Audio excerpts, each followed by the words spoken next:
Halo, perkenalkan, nama saya Devo Selino, dan bersama teman saya Nicholas. Pada video kali ini, kami akan membahas tentang multiple level control break. Jadi, apa itu multiple level control break? Definisi dari multiple level control break adalah pergantian dalam logika program yang tak berhenti atau mengulang untuk nilai lebih baru berdasarkan beberapa nilai variabel. Variabel yang dimaksud adalah major control field dan minor control field. Uh, Multiple level control break hampir memiliki konsep yang sama dengan single level control break. Yang membedakannya, dia memiliki dua control field, yaitu major dan minor. Seperti kasus di bawah ini, departemen sebagai major control field yang di dalamnya terdapat minor control field, yaitu sales number percent. Jadi, apa itu multiple level control break? Definisi dari multiple level control break adalah pergantian dalam logika program yang tak berhenti atau mengulang untuk nilai lebih baru berdasarkan beberapa nilai variabel. Variabel yang dimaksud adalah major control field dan minor control field. Uh, Multiple level control break hampir memiliki konsep yang sama dengan single level control break. Yang membedakannya, dia memiliki dua control field, yaitu major dan minor. Seperti kasus di bawah ini, departemen sebagai major control field yang di dalamnya terdapat minor control field, yaitu sales number percent. Jadi, apa itu multiple level control break? Definisi dari multiple level control break adalah pergantian dalam logika program yang tak berhenti atau mengulang untuk nilai lebih baru berdasarkan beberapa nilai variabel. Variabel yang dimaksud adalah major control field dan minor control field. Uh, Multiple level control break hampir memiliki konsep yang sama dengan single level control break. Yang membedakannya, dia memiliki dua control field, yaitu major dan minor. Seperti kasus di bawah ini, departemen sebagai major control field yang di dalamnya terdapat minor control field, yaitu sales number percent. Sekarang saya akan membahas tentang konsep multiple level control break. Konsep yang diterapkan pada program single level control break juga berlaku untuk program multiple level control break. File yang akan dimasukkan harus diurutkan ke dalam urutan control field. Jika ada lebih dari satu control field, file harus diurutkan ke dalam urutan minor control field dalam major control field. Dan setiap kali record dibaca dari file, control field maupun minor dan major, pada record saat ini harus dibandingkan dengan control field dari record sebelumnya. Untuk memudahkan Anda saat membuat multiple level control break, Anda dapat membuat hierarchy chart agar dapat lebih terstruktur dan lebih detail. Dan untuk penjelasan lebih lanjut, akan dilanjutkan oleh teman saya, Nicholas. Ya, halo. Jadi sekarang saya akan menjelaskan contoh dari multi-level control break. Nah, sekarang kita dapat lihat ini ya. Ini itu soalnya. Nah, kalau kita lihat dari yang paling atas, ini tuh sales report, sebuah sales report yang telah dibuat untuk kita gunakan. Nah, jadi kita lihat yang paling atas ini itu nama dari perusahaannya. Ya, di sini Multidisk Computer Company. Selanjutnya, di sini ada tanggal saat sales report ini dibuat, dan ini seperti sales report ini dibuat oleh siapa, nanti ditulis di sini namanya. Dan ini itu page count. Nah, page ini bisa lebih dari satu ya, makanya ada page count. Lalu yang untuk baris ketiga ini, inilah yang kita sebut namanya page header. Nah, page header ini tugasnya untuk nandain data, macam-macam datanya. Jadi untuk tiap page header, jika kamu lihat ke bawahnya ini, nah ini ada angka-angkanya kan ya, atau nama. Nah, ini tuh artinya ini departemen, ini salesperson number, ini salesperson name, dan selanjutnya. Seperti itu. Nah, sekarang tugas kita harus membuat hierarchy chart-nya dan juga pseudocode dari sales report ini. Nah, karena ini sebuah contoh ya, saya sudah menyiapkan terlebih dahulu hierarchy chart-nya dan juga pseudocode-nya. Nah, kita dapat lihat di sini hierarchy chart-nya. Nah, jadi untuk mainline-nya atau kode utamanya yaitu kita kasih nama saja produce multi-level control brick ya. Nah, ini mungkin akan lebih jelas jika kalian melihat pseudocode-nya. Untuk sekarang dapat dilihat dulu seperti apa hierarchy chart-nya. Ya, seperti ini. Nah, sekarang saya masuk ke pseudocode-nya saja supaya kalian lebih jelas dan bisa lebih gampang mengerti. Nah, ini kode mainline-nya. Nih, judulnya sama kan ya? Produce multi-level control brick. Nah, ini kan di dalam mainline ini ada metode. Nah, ini itu masing-masing metode ya. Ini. Nih, jika kamu lihat di pseudocode-nya, ini sebuah metode. Ini juga sebuah metode. Nah, ini kan di dalamnya mainline-nya, makanya kita taruh di sini. Ini juga seperti itu. Nah, jadi karena dia sebuah metode, nah berarti dia akan melakukan sesuatu kan ya. Nah, karena kita pecah-pecah menjadi beberapa modul seperti ini, nah modulnya kita taruh di bawah biasanya seperti ini, di bawah mainline. Nah, ini ya kayak gini nih. Nah, jadi saat dia memanggil modul ini, metode ini, dia akan lanjut ke sini. Ke sini. Nah, oh ya, sebelumnya, nah saya lupa jelasin. Jadi di sini itu ada dua macam control field karena multi level ya. Untuk soal ini ada dua macam. Nah, yang pertama yang minor, kedua yang major. Yang minor itu yang kita sebut namanya salesperson ini dan ini, ya ini. Dari salesperson sampai akhir. Itu yang minor. Nah, biasa minor itu harus ada yang digunakan untuk menandakan masing-masing datanya. Yang jadi harus ada yang menandakan bahwa data itu unik. Nah, di sini itu contohnya salesperson number, ya kan? Karena masing-masing salesperson pasti mempunyai nomor yang beda. Nah, mengapa kita tidak menggunakan salesperson name? Karena bisa saja kan sama orangnya Mary Smith dan yang kedua juga Mary Smith. Nah, kalau begitu kan bingung kan ya kita bedainnya. Nah, jadi karena salesperson number ini unik, jadi kita gunakan yang ini untuk menandakannya. Nah, ini minor nih. Nah, kalau yang major itu department ini. Nah, di major ini isinya satu atau lebih minor control field ini. Nih, jika kamu lihat departemen pertama ada 2 salesperson, Mary Smith dan Jane Brown. Nah, seperti itu. Nah, untuk level-levelnya ini nggak dibatasin cuma 2, kamu mau buat 5 juga bisa. Ya, ini terserah kamu sih sebenarnya. Oke. Nah, ini jadi kita masuk ya ke metode initialize variable fields. Nah, pertamanya sebelum kita mulai proses, kita set dulu variable-variable globalnya menjadi 0 seperti ini. Nah, accumulator 0, major accumulator juga 0, report total 0, page count-nya 0. Semuanya 0 ya.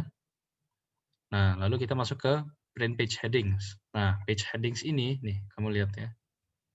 Dia nambahkan page count karena kalau kamu print page heading ini pasti kan kamu print ada di atas ya. Berarti dia masuk ke halaman yang baru. Nah, karena itu kamu harus nambahin page count-nya. Nah, karena tadi kita set di sini 0 ya. Nah, berarti jika kamu tambahkan dengan 1, nanti dia akan mulai dari 1 untuk halaman pertama. Seperti itu. Nah, lalu setelah kita akan print main heading lines. Nah, main heading lines itu ini yang atas ini. Nama perusahaannya, page count, ini tanggal dan lainnya gitu. Nah, lalu print column heading lines itu yang tadi saya sebut page header, yaitu seperti ini. Nah, ini. Kolom, kenapa kolom ini? Kenapa saya tulis di sini kolom heading lines ya karena kita lihatnya kan per kolom ya. Kayak gini, Ini price-nya, ini quantity sold, product number, dan selanjutnya. Oke. Nah, ini blank line ini opsional, tapi lebih baik dikasih blank line supaya enak dibacanya sales report-nya. Nih, jika kamu lihat di sini tidak ada ya. Kalau dikasih blank line gitu kan akan lebih enak untuk dibaca. Makanya saya sarankan untuk dikasih blank line. Oh iya, kelewatan. Nah, line count-nya kita mulai dari 0. Line count itu jadi untuk tiap page ini kita akan hitung dia ada berapa line. Nah, ini line pertama, line kedua, dan ketiga, dan selanjutnya. Seperti itu. Oke, sudah print, karena dia end, dia balik lagi ke main line-nya. Nah, dia first record. Berarti record pertama kita baca. Nah, karena belum ada previous-nya, karena ini record pertama, nah jadi kita set this minor control field-nya menjadi yang control field saat ini. Yang previous juga sama, karena belum ada yang sebelumnya. Sama seperti yang major. Juga begitu, yang saat ini punya. Nah, lalu kita masuk ke loop nih. Do while more records exist. Jadi selama ada record yang perlu diproses, dia akan ngeloop terus di sini. Nah, lalu kita akan masuk ke sini. If this major control field tidak sama dengan previous major control field, yang berarti dia sudah berubah major control field. Kan misalkan kita mulai dari major yang 01 ini ya, department 01. Nah, kalau dia sudah selesai prosesnya di sini, maka kan yang disk-nya akan berubah kayak sini. Nah, baru dia proses bagian sini. Nah, cuman karena kita tadi settingnya sama semua, berarti tidak masuk ke sini. Kita masuknya ke yang ini, else. Jadi, kalau ini tidak jalan, akan masuk ke sini. Nah, lalu kita akan mengecek lagi di dalamnya, if this minor control field, nah karena majornya belum berubah, jadi kita cek minornya. Nah, kalau misalnya minornya berbeda dengan yang sebelumnya, nah kita akan print minor control totals. Dan yang previousnya kita ubah menjadi yang sekarang. Seperti itu. Nah, tapi kan ini masih sama ya.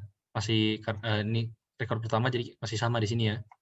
Nah, jadi ini kita tidak jalanin, dia langsung skip, ini ke skip, langsung masuk ke sini. Nah, ini if line count lebih besar daripada max detail lines. Max detail lines ini apa ya? Kayak maksimum baris yang kamu tentukan untuk halaman itu. Seperti itu. Nah, jadi kalau misalnya sudah melebihi batasnya, dia akan ke halaman yang baru, lalu akan nge-print page heading-nya ini. Ya, seperti itu. Nah, karena ini sudah selesai, ini belum dijalanin ya, karena belum melebihi batasnya. Jadi kita masuk ke proses disk record. Nah, proses disk record ini, dia masuk ke sini. Yang ketiga ini. Nah, ini dia.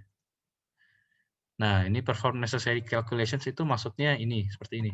Yang di atas ini ya. Nah, ini kan kita ada quantity sold-nya segini. Terus ada harganya untuk barang itu. Nah, ini kita perlu hitung dulu kan untuk mendapatkan total penjualannya. Kita kalikan dulu, lalu ini kita kalikan, lalu kita jumlahkan untuk mendapatkan segini. Nah, ini yang dimaksud dengan calculations-nya. Nah, sudah seperti itu. Maaf, mana tadi? Nah, ini ya, sini ya. Oke. Nah, ini print detail line. Maksudnya itu print detail line itu ya ini. Nih, department berapa di print. Salesperson number di print. Salesperson name di print. Product number-nya, quantity, price, extension itu di print semua. Itu print detail number maksudnya. Maaf, print detail line. Oh ya ini, print detail line if required. Nah, ini di bawah ada apa? Maaf, ada itunya, apa? Modulnya. Ya. Nah, ini sama aja sebenarnya cuma print detail line. Cuman saya buat modul karena akan sering dipakai. Ya, seperti itu. Nah, jadi setelah kita print, kita akan menambah line count-nya karena dia akan turun ke baris yang baru. Seperti itu. Lalu balik ke atas ini, lalu kita masuk ke accumulate control totals. Nah, ini juga ada modulnya di bawah. Nah, ini. Accumulate control totals itu increment minor and minor control accumulators. Oke. Lalu kita balik.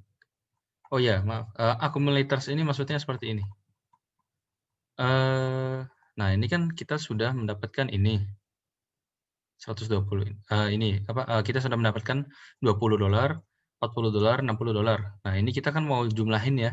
Nah, jadi ini kita masukkan ke accumulator.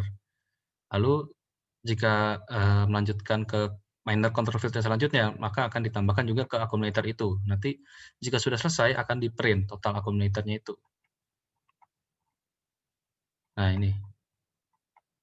Nah, ini kan kita sudah proses ya. Nah, jadi kita lanjut ke record berikutnya. Nah, karena kita lanjut ke record berikutnya, yang this ini kita ubah menjadi yang baru. Yang previous tidak perlu diubah kan ya, karena tadi sudah yang sebelumnya sudah kita pakai. Nah, jadi kita balik lagi ke atas ini. Nah, karena kita belum berubah major control field, kita masuk ke sini. Nah, sekarang ini sudah berubah kan ya? Yang this sama yang previous sudah berubah, sudah berbeda. Maka kita akan print minor control total sini. Nah, ini ada modulnya juga tuh. Print minor, nah ini dia. Nah, ini print minor control total line itu maksudnya yang ini, sales total for Mary Smith. Mana tadi? Nah, ini dia. Nah, ini blank line juga jika diperlukan supaya enak bacanya. Nah, ini juga jangan lupa untuk menambahkan line count. Nah, jika sudah di-print, kita harus reset, karena nanti akan digunakan untuk yang selanjutnya. Nah, kita berarti reset ini di-reset ke 0. Nih, dia sudah nambahin ke total accumulator-nya yang di major. Nah, sudah di-add ke yang major, kita set yang minor control menjadi 0. Oke. Nah, ini ya. Ini sudah selesai. Yang minor ini kita lanjut yang ke Jane Brown. Sudah lanjut yang ke Jane Brown, sama prosesnya. Maaf. Nih, ya ini. Nah, dia masuk ke sini. Sudah di print tadi, yang previous, sekarang diubah menjadi yang sekarang. Supaya, ya, yang previous diubah menjadi yang sekarang. Berarti si Jane Brown ini, ya. Si Jane Brown. Nah, lalu kita cek di sini, dia udah melebihi atau belum. Nah, karena belum, jadi kita tidak print ini page heading-nya. Kita lanjut ke proses lagi. Nah, di proses ini sama seperti yang tadi. Kita hitung terlebih dahulu, jika sudah dihitung, kita print masing-masing baris, lalu kita masukkan ke accumulator. Nah, dari accumulate, nanti kita lanjut ke record berikutnya. Ya, lanjut ke record sudah accumulate, kita lanjut ke record berikutnya, lalu yang this diubah menjadi yang baru. Lalu balik lagi ke atas. Seperti itu, ya. Berulang-ulang terus hingga yang minor sudah habis. Nah, ini kan sudah habis ya. Nih, karena sudah habis, berarti dia berubah ke departemen yang baru. Maaf. Nah, ya maaf. Nah, karena dia sudah berubah ke yang baru, kita perlu ngeprint total untuk major control tersebut. Nah, ini. Nah, dia kan sudah berubah ya. Nah, ini. If this major control field not previous major control field, maka dia akan print minor controlnya dulu. Ini dia print. Lalu diubah yang previous menjadi yang sekarang. Nah, lalu dia akan print yang major punya, karena sudah berubah major kan ya. Nah, ini. Kita lihat sudokutnya di bawah. Print major. Nah, ini. Tuh, dia print major control total line. Itu yang ini maksudnya. Nih, sales total for department 1. $175. Itu major control totalnya. Ini juga blank line. Lalu nambahkan baris, Nah, karena sudah kita print, kita set lagi menjadi 0. Ada di bawah ini. Tuh. Ini kita masukkan ke report total accumulator. Report total itu ya total keseluruhan report yang dibuat. Nah, ini kita sudah set menjadi 0. Kita lanjut lagi ke major berikutnya, yaitu yang department 2. Nah, di department 2 kita mulai lagi dari minor yang pertama, yaitu Jenny Pons ini. Kita hitung lagi sama seperti yang di atas. Karena disk majornya sudah sama, maaf, ini sudah kita jalanin ya, berarti ya. Nah, ini juga belum terpenuhi, masih cukup di dalam page tersebut, maka kita proses disk record. Nah, diproses tadi kita hitung-hitung terlebih dahulu, sudah dihitung, lalu akan di print lagi seperti ini. Nah, karena sudah habis, kita print yang major. Ya, ini. Maaf. Karena sudah habis, kita print, sudah habis, dia turun ke sini, read next record-nya. Nah, karena record-nya sudah habis, dia berarti 0. Dia masuk ke 0, dan yang sekarang menjadi 0 juga. Nah, karena berbeda kan ya, kita balik lagi ke atas, dual more records exist, dia sudah habis. Oh maaf, karena sudah tidak ada record, dia tidak masuk ke atasan lagi sini. Ya ini kan udah berubah ya. Nah dia masuk ke yang ini, dia turun ke bawah sini. Dia tinggal print minor control totalnya, lalu dia print major control totalnya, lalu print report totalnya. Nah yang saya maksud itu ini. Nah ini kan sudah yang terakhir ya. Nah jadi kita print minor control totalnya, lalu kita print major control totalnya. Nah karena yang major control total ini sudah ditambahkan ke report total, nah kita tinggal print report totalnya. Nah, ada di bawah. Nah ini, tuh, print report total line. Kita tinggal print saja. Tinggal print totalnya. Nah, dengan itu sudah selesai. Ya, terima kasih sudah menonton. Sampai jumpa.